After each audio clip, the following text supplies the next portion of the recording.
శ్రీగురుభ్యో నమ. హరి ఓం.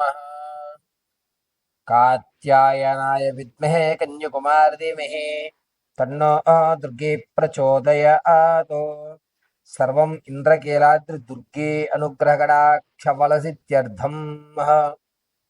కర్కాటక రాశి వారి ఈ సంవత్సరం అంతా కూడా ఎటువంటి దేవాలయాన్ని దర్శనం గావిస్తే ఆర్థిక ఇబ్బందుల నుంచి బయటపడతారు, ఆరోగ్య సమస్యలు మెరుగుపడేటువంటి అవకాశం లభిస్తుంది, ఉద్యోగ ప్రాప్తి కానీ లేదా మీరు అనుకున్నటువంటి కార్యక్రమాలు దిగ్విజయం అవ్వడం కానీ జరిగేటువంటి సూచనలు, ఏ దేవాలయ దర్శనం వల్ల, ఎటువంటి మంత్రాన్ని మనం పఠించుకోవడం వల్ల సూక్ష్మంలో మోక్షం ఎరిగి ప్రమాదాల నుంచి బయటపడి నీకంటూ ఒక స్థితిగతులు మార్చుకునేటువంటి అవకాశం లభిస్తుంది అనేటువంటి విషయాన్ని మనం పరిశీలన చేసుకున్నట్లయితే, ముందుగా ఎవరు కర్కాటక రాశిలోకి విచ్చేస్తారు అనేటువంటి విషయంలో పునర్వసు 4వ పాదము, అదేవిధంగా పుష్యమీ నక్షత్ర 4 పాదాలు, ఇక ఆశ్లేష నక్షత్ర 4 పాదాల వారు కూడా ఈ కర్కాటక రాశిలోకి విచ్చేస్తారు. కర్కాటక రాశి వారికి శని శుభంలో ఉన్నాడు, పైగా రాహువు అస్తమంలోకి మారుతూ ఉంటాడు, కేతుస్థానం శుభరాఖరికి వచ్చేసరికి జన్మస్థానంలోకి మారిపోతుంది డిసెంబర్ తర్వాత నుంచి. కాబట్టి కర్కాటక రాశి వారికి సంవత్సరం అంతా కూడా ప్రతి విషయంలోనూ కన్ఫ్యూజన్స్ ఎక్కువ ఉంటాయి. చేద్దామనేటువంటి తొందరలో చిన్న చిన్న పొరపాట్లు చేసి లేనిపోని అవమానాలు మూట కట్టుకునేటువంటి అవకాశమే ఎక్కువగా లభిస్తూ ఉంటుంది. కాబట్టి ఈ కర్కాటక రాశి వారు ఈ సంవత్సరంలో ఖచ్చితంగా దర్శనం చేయవలసినటువంటి క్షేత్రం ఏదైనా ఉంది అంటే అది అరుణాచలం.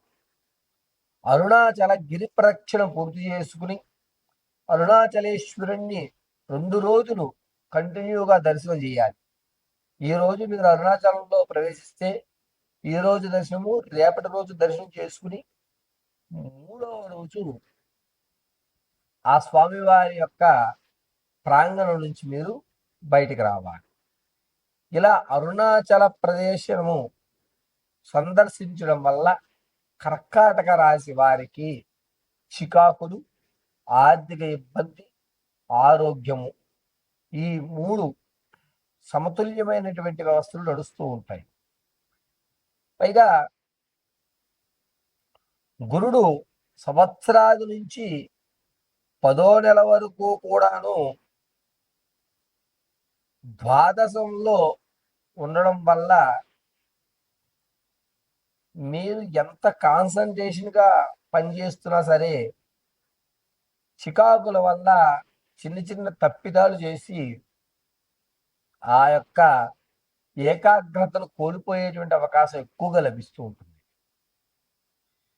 కర్కాటక రాశి వారి సంవత్సరం అంతా 6 ముఖాల రుద్రాక్షం ధరించడం చెప్పదగ్గ సూచన. పైగా కాలమాన పరిస్థితుల ప్రకారంగా, ఆర్థిక స్థితిగతుల పరంగా గురుగారు నేను అరుణాచలం వెళ్ళలేను, ఈశ్వరుడు అనుగ్రహం ఇంకా నాకు కలగలేదు, మా ఊర్లోనే ఉంటూ ఏదన్నా స్వామివారి అనుగ్రహం పొందే విధంగా ఏదన్నా చెప్పగలరా అని అంటే కనుక, ఈ కర్కాటక రాశి వారు మీకు దగ్గరలో ఉన్నటువంటి శివాలయాల్లో ప్రాతకాలంలోనే, అంటే పురోహితుడు దేవాలయం తెరిచిన వెంటనే దర్శనం చేసుకోవడం, ఆ శివాలయంలో 21 ప్రదక్షిణలు, తెల్ల జిల్లేడు పుష్పాలు, మారేడు దళం, ఒక తెల్ల పుష్పం ఏదన్నా కానీ చేతిలో పట్టుకుని 21 ప్రదక్షిణలు చేస్తూ పశుపతినాథాయ నమః, ఓం పశుపతినాథాయ నమః అంటూ 21 ప్రదక్షిణలు చేసి నంది కొమ్ముల మధ్య ఈ తెల్ల జిల్లేడు ఉంచడం, తెల్లటి పుష్పము, నారేడు దళం రెండు స్వామివారికి సమర్పించడం వల్ల కర్కాటక రాశి వారి యొక్క జాతకంలో మార్పులు సంభవిస్తాయి. మీ దగ్గరలో ఏ శివాలయం ఉన్నా ఈశ్వరుడే. ఆ శివాలయంలో నేను చెప్పిన విధంగా చేయండి. సోమవారం, ఆదివారం, అదేవిధంగా గురువారం, ఈ 3 రోజులు కూడా భస్మంతో స్వామివారి అర్చన చేయడానికి చూడండి.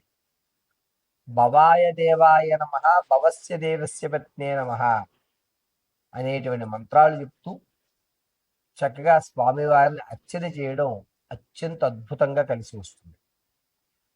గురుగారు, సూతకాల వల్ల లేకపోతే నేను ఉన్న ప్రదేశంలో శివాలయం కొంచెం దూరంగా ఉండడం వల్ల నేను వెళ్ళడం అనేటువంటి జరగదు, నేను ఇంట్లో ఉండి ఏమైనా చేసుకోవచ్చా అనేటువంటి వారు మీ ఇంట్లో ప్రతి నిత్యము కూడా ఆవదంతో దీపారాధన చేయండి.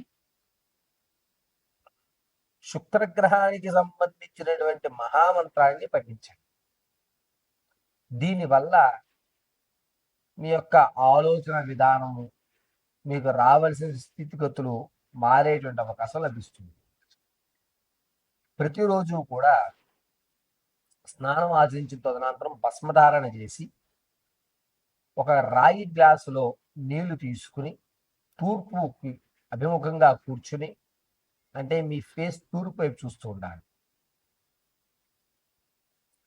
హిమకుంద మృణాలాభం దైత్యానం పరమం గురుం సర్వశాస్త్ర ప్రవక్తారం తం భార్గవం ప్రణమామ్యహం అని చెప్పి 21 సార్లు పట్టించుకుని ఆ నీటిని మీరు స్వీకరించి సర్వం పరమేశ్వరార్పితం అని చెప్పుకుని కాస్త మిశ్రీ కానీ, పంచదార కానీ, బెల్లం కానీ ఏదన్నా చుట్టుమొదట్లో చీమలకు ఆహారంగా పెట్టి నమస్కారం చేసుకుని మీ పనులు మీరు చేసుకోండి. ఇలా కంటిన్యూగా 21 రోజులు చేయడం వల్ల ఈ యొక్క కర్కాటక రాశి వారికి కాలం కర్మం కలిసి వచ్చేటువంటి అవకాశం లభిస్తుంది. అవకాశం ఉండి కూడా మీకు వెసులుబాటు ఉండి వెళ్ళలేకపోతే మీ జీవితంలో మార్పు అనేది సంభవించడం జరగదు.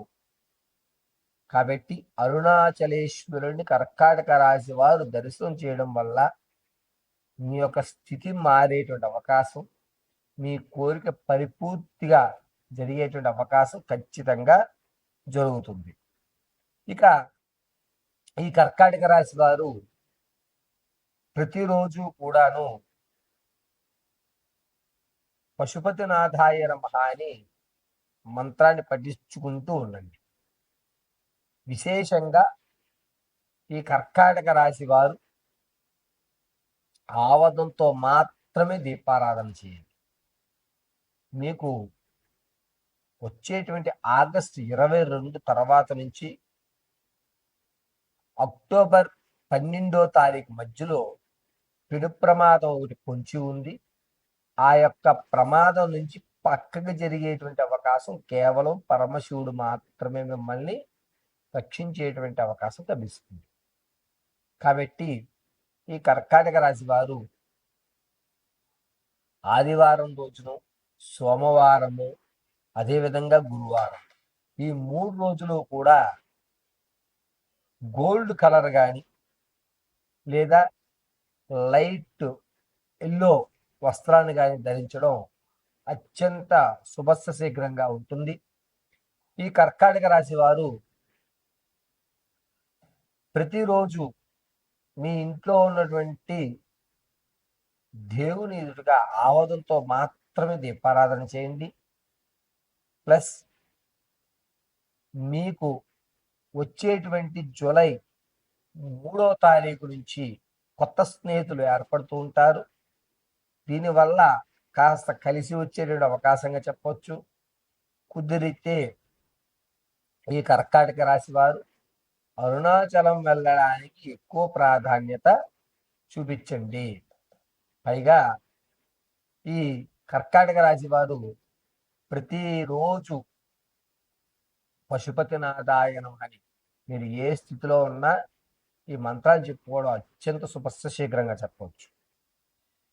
వ్యక్తిగతంగా కర్కాటక రాశి వారు మీ జాతకాన్ని తెలుసుకోవడానికి కింద స్క్రోల్ అవుతున్న నెంబర్ని సంప్రదించండి.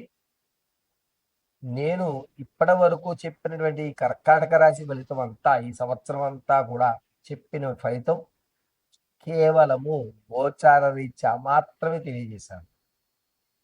గోచార రీత్యా మాత్రమే మీకు ఈ ఫలితాలు తెలియజేయడం జరిగింది. వ్యక్తిగతమైన జాతకానికి కింద స్క్రోల్ అవుతున్న నెంబర్ సంప్రదించండి. సర్వం పరమేశ్వర అనుగ్రహం కలుగుతుంది.